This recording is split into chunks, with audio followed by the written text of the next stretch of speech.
Amigas y amigos, muy buenas noches. Sean todos bienvenidos a una nueva edición de Economía sin Secretos. Después del fracaso del SICAD II, reconocido por el propio Maduro, el gobierno estudia la posibilidad de unificar el tipo de cambio en Venezuela, lo que significa convertir en una las 4 paridades existentes. Este será nuestro tema de hoy y lo estaremos analizando con el economista Gustavo Machado, profesor de la Facultad de Ciencias Económicas y Sociales de la Universidad del Zulia, a quien le damos la más cordial bienvenida. Gustavo, muchísimas gracias por haber aceptado nuestra invitación. Gustavo, primeramente, ¿en qué consiste la unificación cambiaria? Primero que todo, buenas noches, muchas gracias por la oportunidad. Unificación cambiaria implica tener un solo tipo de cambio. En la actualidad tenemos 4 tipos de cambio, el establecido por el CENCOEX, preferencial a 6.30, el establecido por el SICAD I, que ha estado oscilando entre 10 y 11 bolívares, el establecido por el SICAD II, que ha estado alrededor de los 50 bolívares, y el tipo de cambio paralelo. Como bien planteabas en la introducción, lamentablemente el SICAD II no ha logrado el objetivo propuesto, que era sustituir al mercado paralelo. ¿Y por qué decimos que no ha logrado el objetivo propuesto? Porque fundamentalmente vemos que existe una diferencia importante en términos de magnitudes en el precio del SICAD II en relación al paralelo. Y eso se genera porque la oferta de dólares en el SICAD II no ha sido suficiente para evitar que agentes económicos también demanden dólares en el mercado paralelo. Entonces aquí la idea es tratar de ordenar el mercado de divisas, y la manera más fácil para hacerlo es precisamente teniendo un solo precio, porque eso facilitaría las transacciones. Pensemos, por ejemplo, que ocurre hoy en día con las empresas a la hora de calcular costos. Y si tienen insumos importados, pues tienen efectivamente que tomar en cuenta con cuál paridad están trabajando, y probablemente inclusive tengan que estar trabajando con las 4 paridades. De manera que ciertamente es una medida que contribuye a ordenar la economía y además también genera más incentivos a la producción. ¿Por qué decimos esto? Lo decimos por lo siguiente: mientras existan varios tipos de cambio, el talento, la energía de los agentes económicos va a estar concentrada en tratar de conseguir los dólares baratos para venderlos caros. Es decir, buena parte del talento y la energía de los agentes económicos va a estar concentrado en la especulación financiera. Y como con eso se pueden construir, levantar fortunas de la noche a la mañana, la pregunta que cabe hacerse, bueno, ¿quién se va a dedicar a producir? Por eso es que es tan necesario ese proceso. Ahora, eso sí, hay que hacerlo de manera ordenada para que no sea traumático para la sociedad venezolana. La unificación cambiaria es otra devaluación. En términos prácticos, va a implicar una devaluación en relación al tipo de cambio preferencial y muy seguramente en relación al tipo de cambio del SICAD I. Ahora, ¿cuál es el tema de fondo acá? El tema de fondo es el siguiente. Venezuela, la economía venezolana, si la analogáramos con un paciente, diríamos que es un paciente que necesita una operación, necesita ir al quirófano, pero además el paciente tiene la tensión alta.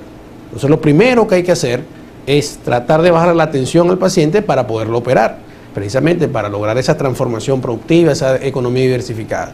Y ese síntoma de tensión alta lo vemos a través del mercado paralelo. Entonces ciertamente lo primero que debe realizar la administración si quiere ir hacia una unificación cambiaria exitosa es la legalización del mercado paralelo y la intervención directa del Estado en el mercado paralelo con el propósito de ir bajando vigorosamente el precio. Y a la vuelta de 1 o 2 años, sí tener una paridad cambiaria que no genere mayor trauma en la economía. ¿Y por qué hacemos mucha énfasis en esta parte de evitar traumas? Porque tenemos experiencias previas de unificaciones cambiarias traumáticas. En el año 89, durante la segunda administración del expresidente Pérez, se genera una unificación cambiaria y la tasa de inflación llega a 81%. En el año 96, durante la administración del expresidente Caldera, se genera una unificación cambiaria y la inflación llega a 103,2%. ¿Qué lecciones aprendimos allí? Que cuando se realiza la unificación cambiaria, el tipo de cambio es el tipo de cambio del paralelo. Y en la actualidad ese tipo de cambio es muy elevado y la idea es tratar de bajarlo, ir subiendo poco a poco las paridades oficiales hasta que a la vuelta de 1 o 2 años efectivamente se consigan, pero sin generar mayor trauma para la economía venezolana. Según tus argumentos, la unificación cambiaria traerá más inflación. Sin lugar a dudas, sobre todo si tomamos en cuenta que, por ejemplo, dos rubros básicos del presupuesto familiar, como son alimentos y medicina, tienen una paridad para la importación de dólar preferencial de 6.30. Ahora, ¿cuál es la idea? La idea es que ese aumento sea el menor posible, porque cada vez que vamos a tomar medidas de política económica, hay dos preguntas claves que hay que hacerse. La primera, ¿cómo afecta la medida a las posibilidades de producir nacionalmente? Ciertamente, la unificación cambiaria contribuye a estimular la producción porque le cierra la ventana a los especuladores financieros. Pero la segunda pregunta clave, tan importante, inclusive más importante que la primera, es ¿cómo afecta la medida al presupuesto familiar? ¿Y por qué hacemos énfasis en el impacto sobre el presupuesto familiar? Bueno, pues las familias a qué dedican sus recursos, a consumir, cada vez menos ahorrar y a pagar impuestos. ¿Qué ocurre? Si afectamos, si lesionamos severamente el presupuesto familiar, puede ocurrir que estemos disminuyendo el nivel de consumo y ahí sí estaríamos condenando a la economía a enfrentar situaciones recesivas. ¿La enfermedad cambiaria que sufre Venezuela se cura unificando el tipo de cambio?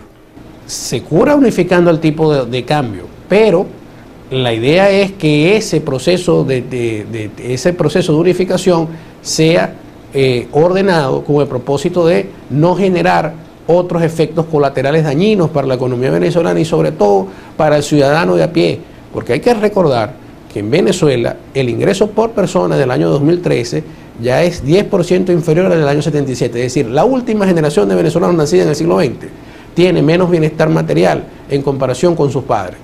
Pero la idea es no añadir mayores sacrificios y sobre todo sacrificios en vano a esa generación, para poder ir construyendo las bases para que la primera generación del siglo XXI la pase mejor. ¿Qué medidas complementarias se deben tomar con la unificación cambiaria? Desarrollamos este tema cuando vengamos de una pausa comercial. Tenemos que cumplir con nuestra primera pausa comercial. Al retorno seguiremos conversando con el economista Gustavo Machado, profesor de la Facultad de Ciencias Económicas y Sociales de la Universidad del Zulia.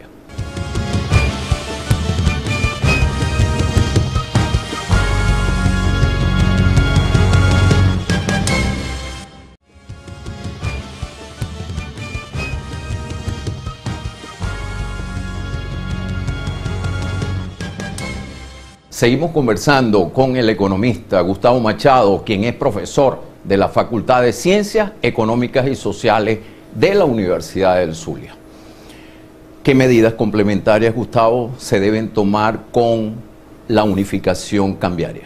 Ciertamente, para que la unificación cambiaria sea exitosa, requerimos 4 medidas básicas, al menos. La primera, hay que consolidar los fondos en divisas que maneja el sector público. Ciertamente hemos visto cómo los fondos en divisas del sector público son manejados por muchos entes.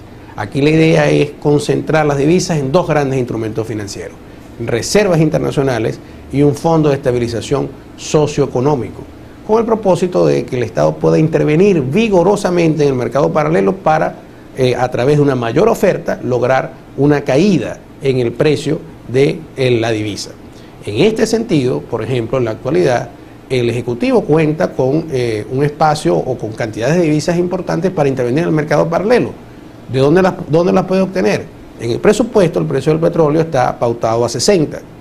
En la práctica supera los 90. Ese excedente de más de $30 puede destinarlo al mercado de divisas, específicamente al mercado paralelo, y así con una mayor oferta permite o estimula una baja en los precios, además de obtener, por supuesto, más ingresos del Ejecutivo al vender a una paridad más alta que las oficiales. En segunda instancia, una reforma fiscal que en el lado de los tributos trate de aumentar la contribución de impuestos sobre la renta a los estratos de altos ingresos y disminuir la contribución del IVA. ¿Por qué planteamos esa reforma en esos términos? Porque ¿quiénes tienen los bolívares para demandar dólares en el mercado paralelo? ¿Quiénes son los grupos sociales que tienen esos excedentes en bolívares? Pues los estratos de altos ingresos, la clase media y los sectores populares con las actuales tasas de inflación ven sus presupuestos familiares sencillamente agobiados por dificultades. Y precisamente como la idea no es solo resolver el tema cambiario, sino que generar un programa económico que tenga como centro el crecimiento económico, la idea sería aliviar esos presupuestos familiares rebajando el IVA y con ello tratar de contribuir también al crecimiento económico al dotar de una mayor capacidad de consumo a sectores populares y clase media. Pero eso además tendría un componente antiinflacionario. ¿Por qué decimos que tendría un componente antiinflacionario? Porque si recordamos las cifras, el último mes en que en Venezuela se registró una tasa de inflación negativa fue en marzo del 2007. ¿Y qué ocurrió en ese mes? El Ejecutivo rebajó el IVA de 14 a 11%. Es decir, que tenemos una política a la cual ya se le ha visto resultados en años recientes. Otra medida clave es que el Banco Central deje de financiar a las empresas estatales. Fundamentalmente hoy en día el Banco Central ha adoptado una práctica muy nociva y es darle bolívares a las empresas estatales recibiendo a cambio papeles. Parte de esos bolívares salen a comprar dólares en el mercado paralelo, contribuyendo a subir su precio, pero además esos bolívares también generan presiones inflacionarias que afectan negativamente al presupuesto familiar. Y una última medida es la ayuda o la búsqueda de ayuda de entes multilaterales que precisamente permitan el ingreso de divisas y que esas divisas además se utilicen en un ambicioso Plan Nacional de Infraestructura que permita a corto plazo dinamizar la construcción y a largo plazo generar mejores condiciones para que el aparato productivo pueda producir más. La unificación del tipo de cambio significa desmontar el control de cambio. Sí, sin lugar a dudas. Ahora, el tema de fondo es cómo lograr que efectivamente para los agentes económicos el mejor negocio sea colocar sus recursos en Venezuela en lugar de dedicarse a la compra y venta de divisas. Por eso es que es necesario que en la unificación cambiaria no se decrete o no se establezca de forma aislada, sino en el contexto de un programa económico que inspire confianza, que inspire crecimiento económico. E inclusive, tal y como lo estamos planteando, la aplicación o ya el establecimiento de la unificación cambiaria sería uno de los últimos pasos de ese programa económico. Un primer paso que en estos términos pudiera generar mayor confianza sería la legalización del paralelo, la intervención directa del Estado para empezar a bajar vigorosamente el paralelo, en conjunto con este Plan Nacional de Infraestructura que ya generaría un ambiente de crecimiento económico, lo cual, si le sumamos una mejor relación entre sector público y sector privado, garantizando el respeto a la propiedad privada, permitiría crear un clima más propicio para atraer inversiones. ¿Existe el peligro de entrar a una hiperinflación con la unificación del tipo de cambio? Sin lugar a dudas, sí, el proceso de unificación cambiaria se realiza de manera inadecuada, si efectivamente tratamos de colocarlo como uno de los primeros pasos de este programa integral de crecimiento económico sin generar la suficiente confianza, el tipo de cambio único quedaría en unos niveles muy elevados. Ya tenemos esa experiencia por los antecedentes que nos señalaste. Sí, con los expresidentes Pérez y Caldera, y la idea es tratar de evitar esos traumas, es decir, debemos aprender de esas lecciones traumáticas del pasado. Ahora, estos cambios de producirse serían más por necesidad que por convicción. El punto es que se produzcan, porque ¿cuál es la idea? La idea es que efectivamente los venezolanos tengamos mejores políticas públicas que generen más producción y más bienestar. El tema es que efectivamente la administración entienda que el gobierno por sí mismo no puede resolver el tema económico, y hay cifras que son muy demoledoras en ese sentido. En Venezuela, el 80% de los puestos de trabajo los genera el sector privado. Es decir, de cada 5 puestos de trabajo, 4 los genera el sector privado. De manera que aquí la salida a esta situación económica delicada que tenemos es la concertación entre el sector público y el sector privado, y sobre todo si consideramos que en los próximos años tenemos un reto formidable como es intentar insertarnos exitosamente en Mercosur. Competir con gigantes como Brasil o como Argentina requiere el esfuerzo de todos. Gustavo, ¿vienen políticas ortodoxas en materia cambiaria, fiscal y monetaria? Por supuesto, es un escenario. Ahora, ¿cuál es el planteamiento de fondo? El planteamiento de fondo es que el programa, más que tratar de buscar equilibrios fiscales por sí mismos, o más que tratar de buscar divisas o tratar de resolver pequeños problemas administrativos, apunten al tema de fondo. Y el tema de fondo es generar las bases para que la economía venezolana se pueda diversificar, para que pueda crecer con vigor durante muchos años de forma consecutiva, tal y como lo experimentó la economía venezolana durante los años 60 y 70, y lograr la movilidad social, que efectivamente veamos cómo las generaciones sucesivas cada vez viven mejor en comparación con las generaciones precedentes. Entonces el tema de fondo es que el programa económico que debe plantear la administración no se quede simplemente en tratar de ver dónde se consiguen unos dólares o ver cómo se mejora una determinada cifra, sino que en realidad se centre en la posibilidad de darle una calidad de vida creciente a la sociedad venezolana. Tengo que hacer una pausa. Al retorno me gustaría conocer tu lectura sobre la Carta de Jordani y lo que representa su salida del gobierno. Tengo que cumplir con nuestra segunda pausa comercial. Al retorno seguiremos conversando con el economista Gustavo Machado, quien es profesor de la Facultad de Ciencias Económicas y Sociales de la Universidad del Zulia.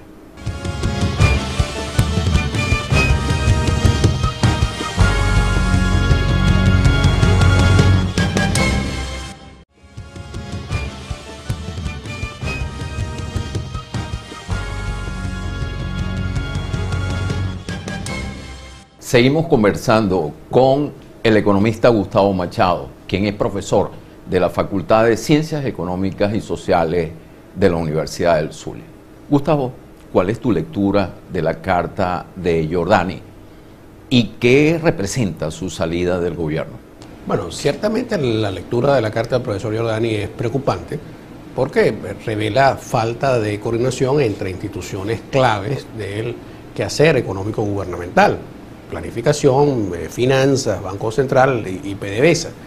Revela pugnas de grupo que ciertamente no transmiten la mejor imagen no solo a los venezolanos, sino también a la comunidad internacional. En cuanto a la salida, pues evidentemente en medio de ese marco de pugnas y con tanta incomodidad, era lógico que fuera retirado del equipo. Falta ver si su sucesor trae nuevas políticas a aplicar, o si por el contrario se mantienen las políticas y simplemente lo que hubo fue un cambio por asuntos personales. Rafael Ramírez y Diosdado Cabello son más pragmáticos, van de la mano con las políticas del Fondo Monetario Internacional. En este sentido, el anuncio de la unificación cambiaria sí tiene mejores perspectivas prácticas que la actual política cambiaria, que básicamente lo que estaba era generando incentivos para dedicarse a la compra y venta de dólares en lugar de dedicarse a la producción. Ahora, el tema aquí clave y delicado y donde se va a requerir mucha pericia y mucho profesionalismo es cómo se llega a la unificación cambiaria. Porque aquí, siguiendo con el símil del paciente, pues al paciente le toca un periodo de rehabilitación. En este sentido no se puede engañar a la audiencia, si ciertamente vamos a vivir en los próximos meses tiempos difíciles, pero la idea es que esa rehabilitación sea lo más corta posible para que efectivamente podamos llegar a la senda del crecimiento económico y mantenerla durante mucho tiempo. ¿Fue positiva o negativa la salida de Jordani del gobierno? Por sus frutos los conoceréis, pero en principio diríamos que dada los documentos que había generado el profesor Jordani, pues ciertamente su visión de la economía no lucía lo suficientemente práctica como para enfrentar los problemas que en la actualidad confronta la economía venezolana. La salida de Jordani le dice adiós al socialismo del siglo XXI. Bueno, habría que ver cuáles son las políticas del nuevo ministro. Hay que recordar que el nuevo ministro es un geógrafo y que es el ideólogo del tema de las comunas, ¿no? De la geografía radical dentro de la administración. Entonces, ciertamente habrá que esperar los resultados de esta designación y si efectivamente esta designación trae como consecuencia nuevas políticas en el ámbito económico. Porque otro tema importante de que efectivamente podemos apreciar observaciones por parte de agentes económicos que han participado en los diálogos de la Conferencia de Paz en el ámbito económico, es que efectivamente han sido escuchados, pero que las propuestas no se aplican. Entonces, el tema aquí clave es ver cómo efectivamente estos anuncios se ponen en práctica. y si ciertamente existe la coherencia suficiente, la capacidad suficiente para ponerlos en práctica de la manera menos traumática posible para la sociedad venezolana. ¿Qué opinión te merece la unificación de las reservas internacionales con el Fondo Chino y con el Fonden? Es un primer paso muy adecuado. ¿Por qué es importante? Porque efectivamente va a permitir una actuación más vigorosa del Estado en el mercado de divisas. Ahora, ese paso debe ser acompañado por otro inmediatamente. ¿Cuál es ese otro paso? Que el Banco Central deje de emitir bolívares para financiar a empresas estatales, porque esa mayor cantidad de bolívares genera presiones inflacionarias, pero también eleva el tipo de cambio paralelo. Debe estar acompañado también ese paso por la reforma tributaria que describíamos en los segmentos anteriores, y fundamentalmente en ese impuesto, en ese incremento del impuesto sobre la renta, para convertir esos bolívares que salen a buscar dólares en impuestos, y por supuesto con la legalización del mercado paralelo, la eliminación del SICAD 2, que lamentablemente no ha cumplido con sus objetivos, y empezar a apreciar una primera victoria temprana, que es una baja vigorosa, consistente del mercado paralelo. Ese va a ser el indicador que van a tomar en cuenta los agentes económicos para saber si la política económica está dando resultados o no está dando resultados. Ese paso demostró que fue un error modificar la ley del Banco Central de Venezuela y crear fondos paralelos. No, sí, sin lugar a dudas que fue un error, porque la idea era que en el caso de que se generaran divisas superiores a las pautadas en el presupuesto, PDVSA las entregara al Fonden, pero no que salieran del Banco Central. Porque ¿qué ocurre cuando salen esas divisas del Banco Central? Pues las divisas son un activo para el Banco Central. Y efectivamente, cuando cualquier institución entrega un activo y no recibe nada a cambio, pues efectivamente ve disminuido su patrimonio. ¿Y qué ocurre entonces con la confianza de el bien que produce el Banco Central, que no es otra cosa que las monedas y billetes que nosotros cargamos en nuestros bolsillos? Pues disminuye, y por eso es que vemos como hoy en día en Venezuela la gente, antes de tener bolívares en la cartera, prefiere, por ejemplo, gastarlo en bienes o tratar de adquirir divisas. Ese es el tema de fondo: cómo transmitir confianza cuando se tiene una política pública que de manera expresa disminuye el patrimonio del banco. ¿Por qué nuestra economía ha caído en este desastre donde ahora nos encontramos? Ciertamente se han cometido errores de política económica muy importantes. El primer error, pues, fue básicamente subordinar al Banco Central a las necesidades fiscales del Ejecutivo. Eso básicamente genera ese aumento inflacionario. Pero además generar este sistema de tipos de cambios diferenciales que a la larga terminan promoviendo la especulación financiera en lugar de la producción, pero además repitiendo experiencias previas que ya fueron negativas. En los 80, en Venezuela tuvimos varios tipos de cambio.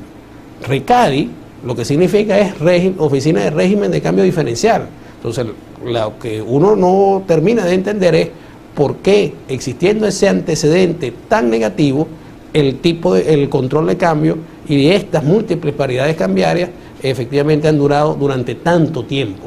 Sí, ya sabíamos por esas experiencias previas que generan situaciones de ilícitos muy importantes que han sido denunciadas por la propia administración, pero además que desestimulan la producción porque se pueden levantar fortunas de manera muy rápida comprando dólares baratos y vendiéndolos caros. Yo lo que creo que estos 4 meses de protesta que llevamos en Venezuela ha obligado al gobierno a dar un giro de 180 grados e implementar un nuevo esquema de gobierno. Desarrollamos este tema cuando vengamos de una pausa. Tenemos que cumplir nuevamente con unos compromisos comerciales. Al retorno seguiremos conversando con el economista Gustavo Machado, quien es profesor de la Facultad de Ciencias Económicas y Sociales de la Universidad del Zulia.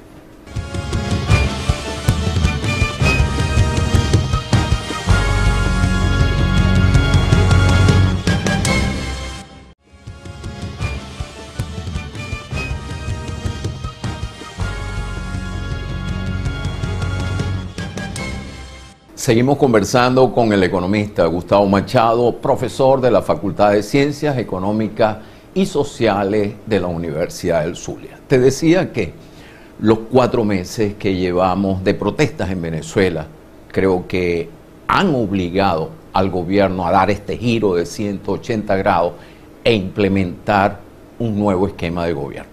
No, sin lugar a dudas que la protesta de los últimos meses ha ocasionado que el gobierno pierda el control del relato político.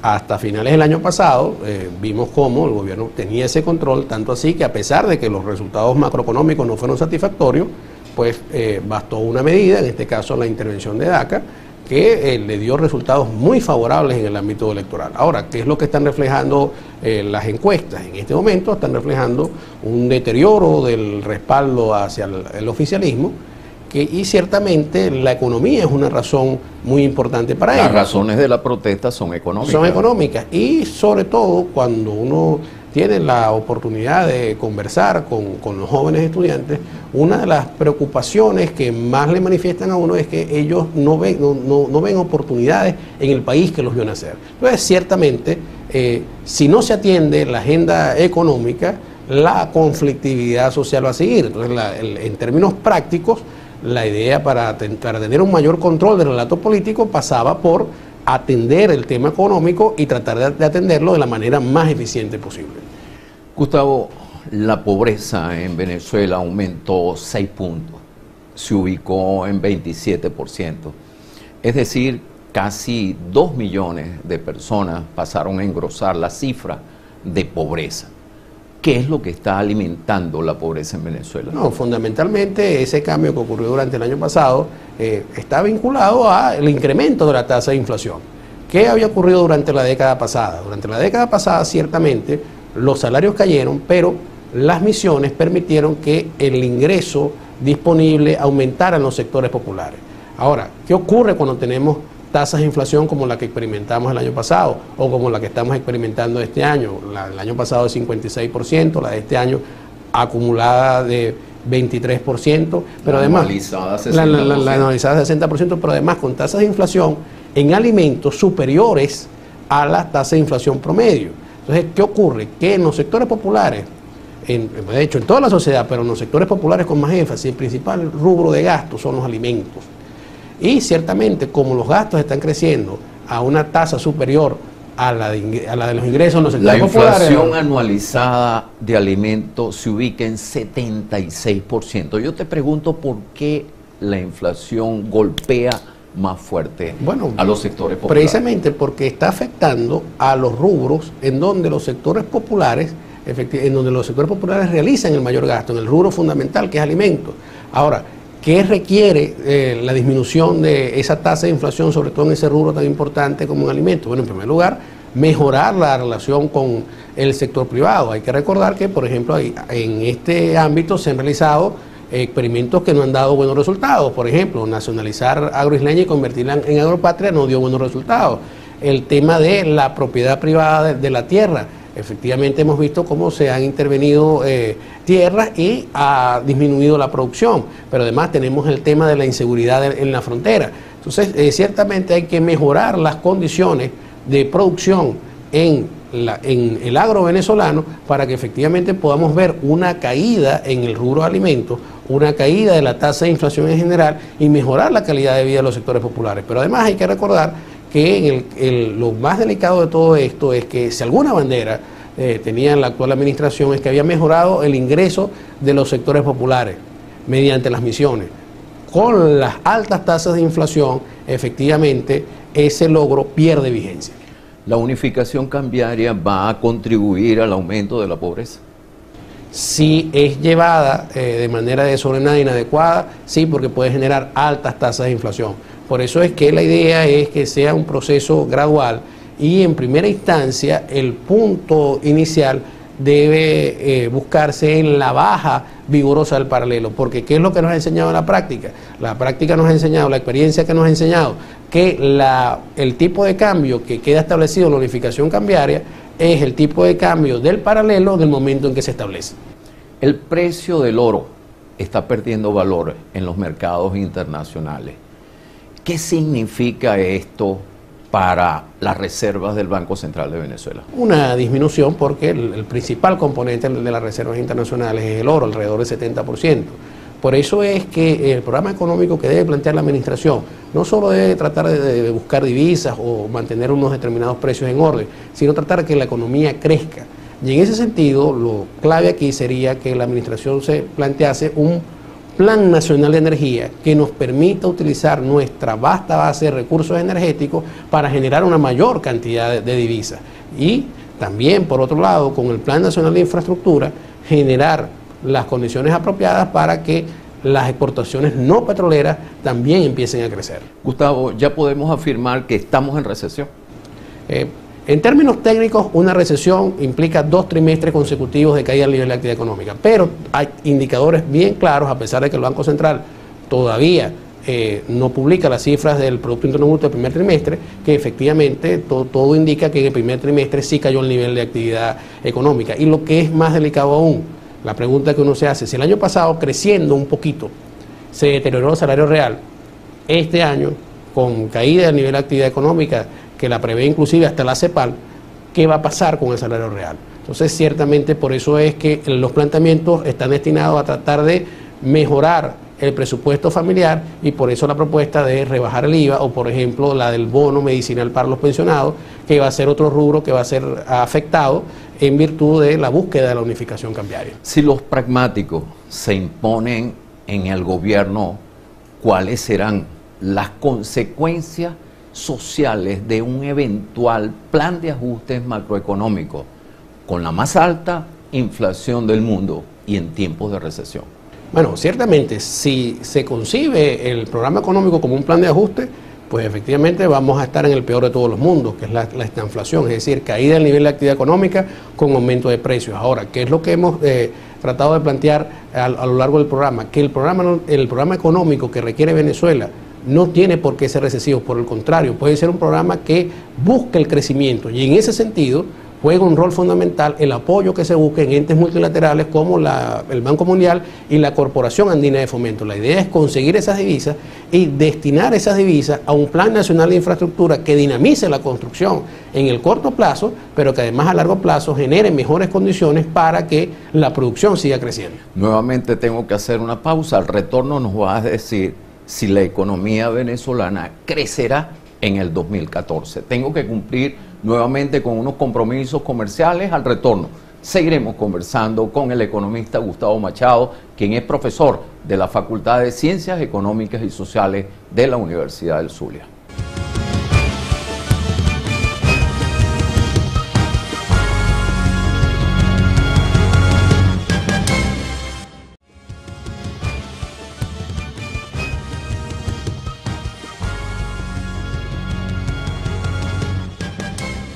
Seguimos conversando con el economista Gustavo Machado, quien es profesor de la Facultad de Ciencias Económicas y Sociales de la Universidad del Zulia.